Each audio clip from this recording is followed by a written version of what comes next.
This is VK6ARN, Newswest. We are a community organisation and we've been serving up the best amateur radio news in Australia since 1931.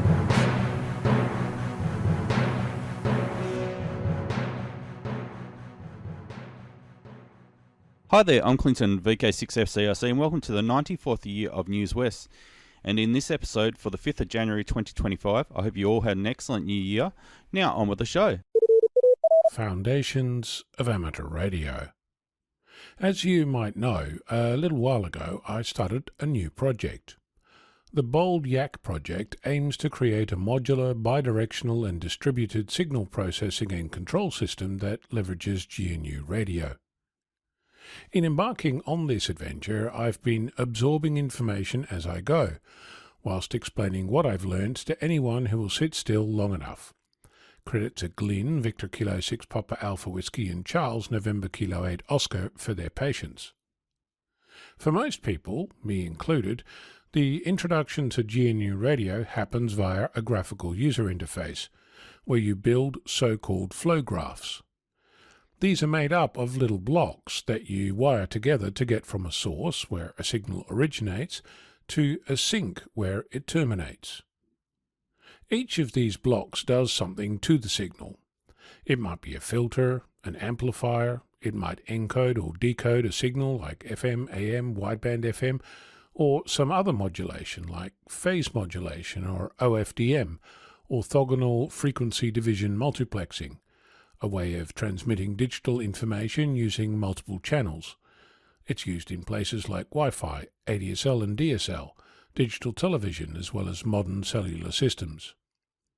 Those blocks generally expect a specific type of input and generate some particular output. After you save your design, you can run the flow graph, and behind the scenes some magic happens. Your visual representation of a signal flow is translated into either Python or C++, and the resulting application is what is actually run, which is why the user interface that you design your flow graph in is cunningly named GNU Radio Companion. So what if you want to do something that doesn't yet exist?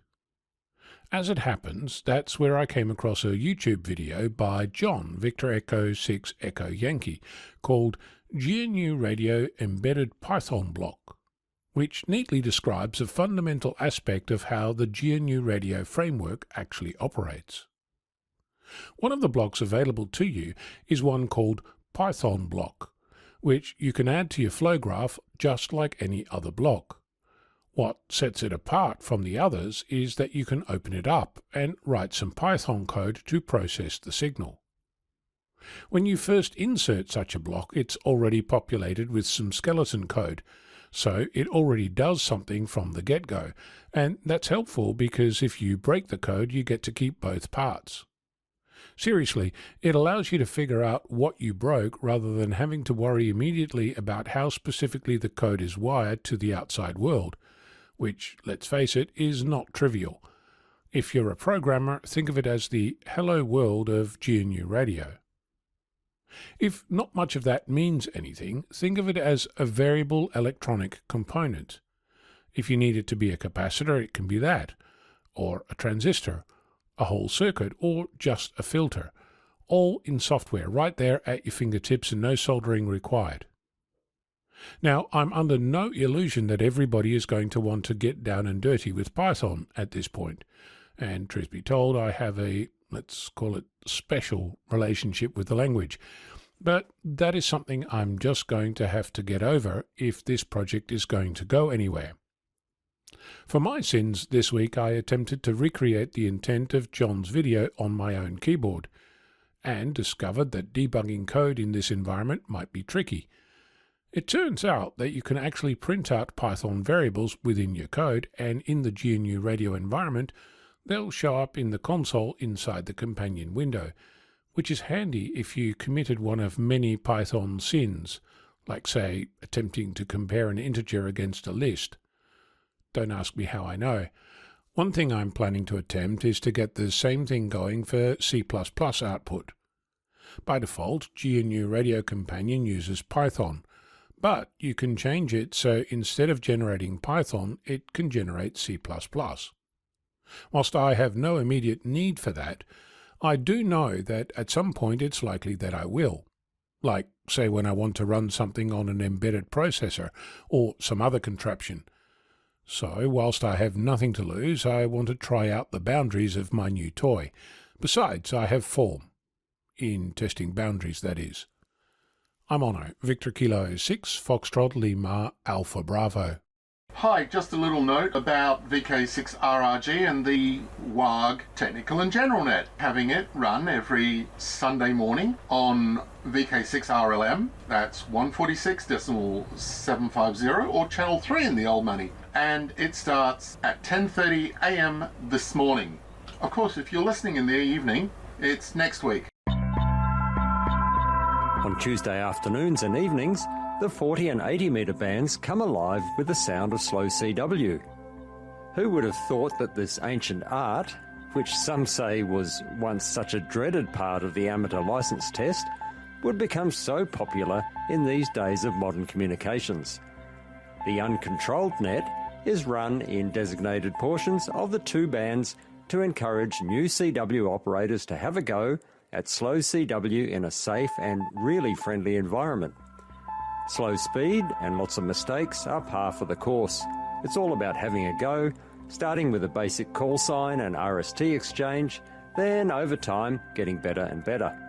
The net also attracts its fair share of old-timers who enjoy helping others to have a go or to just enjoy the banter.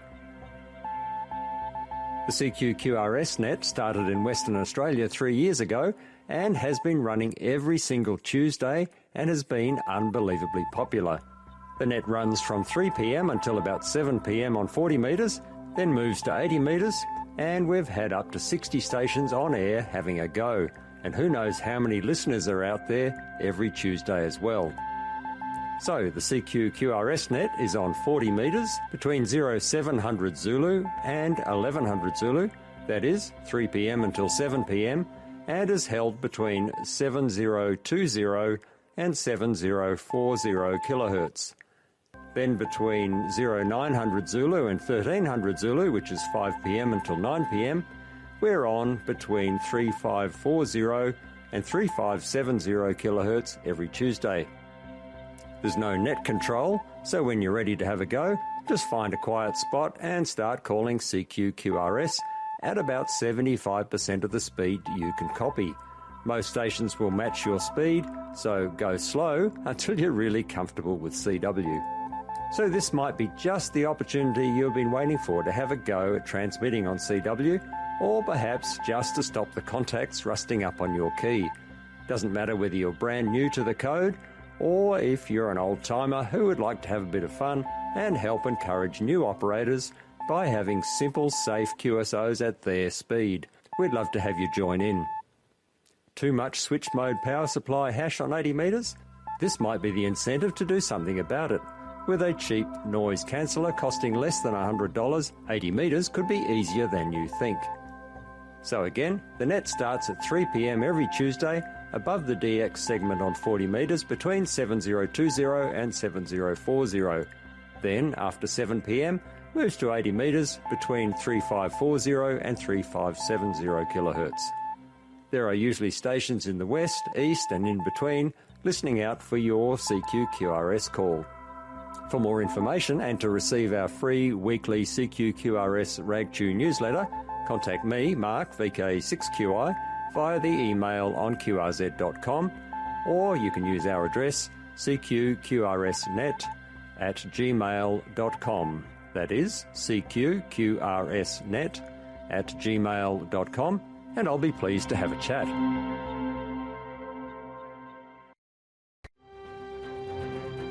This is Newswest, your amateur radio news on VK6ARN, originating on the Newswest linked repeater network and HF relays. The Peel Amateur Radio Group PARGFest is on Saturday, February 15th at the Mandurah Bowling Club. Make a note in your diary now. Saturday, February 15th, the doors open to the public at 9 a.m. with a mega raffle, door prizes, displays, barista coffee, hot food, guest speakers, and of course, bargains at the swap meet.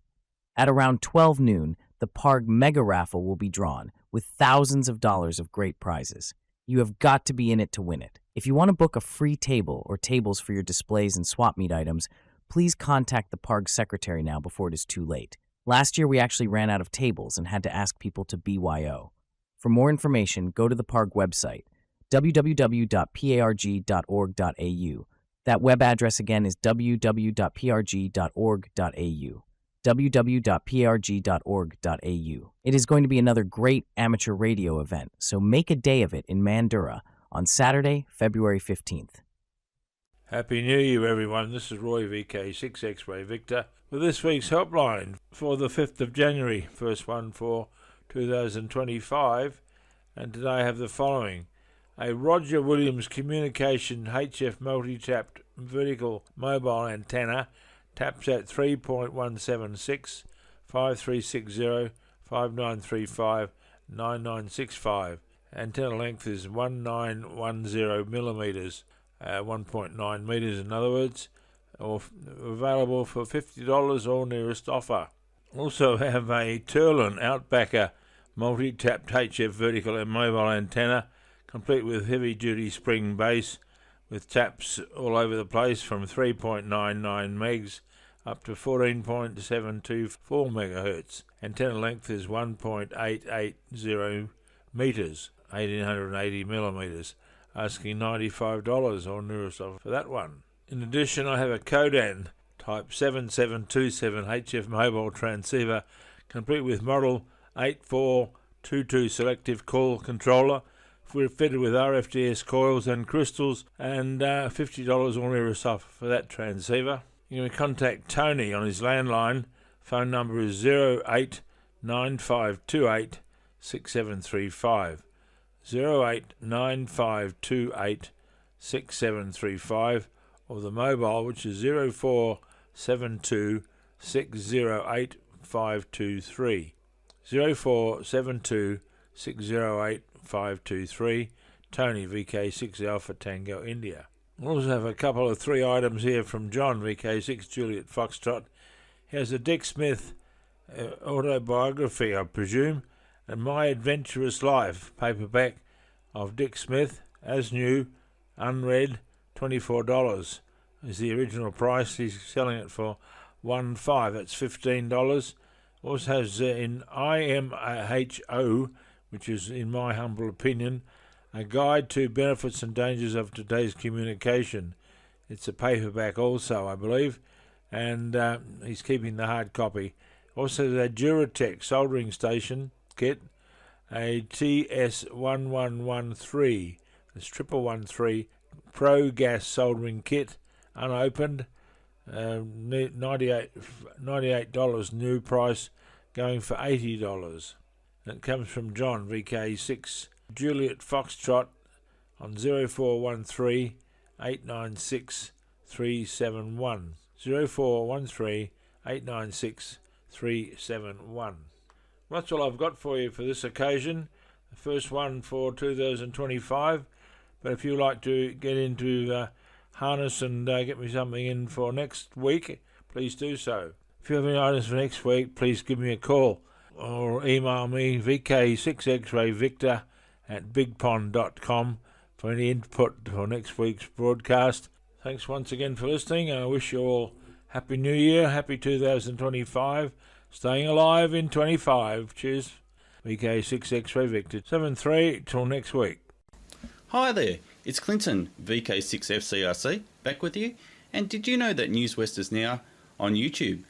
Type in youtube.com/@Newswest weekly podcast -Kilo Zulu 7 Yankee Charlie.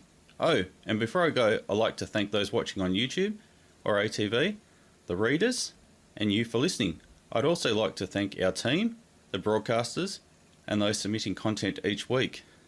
Please stand by now for callbacks after the broadcast, or head over to the VK6.net website and fill out the forms so we know how many people are listening each week.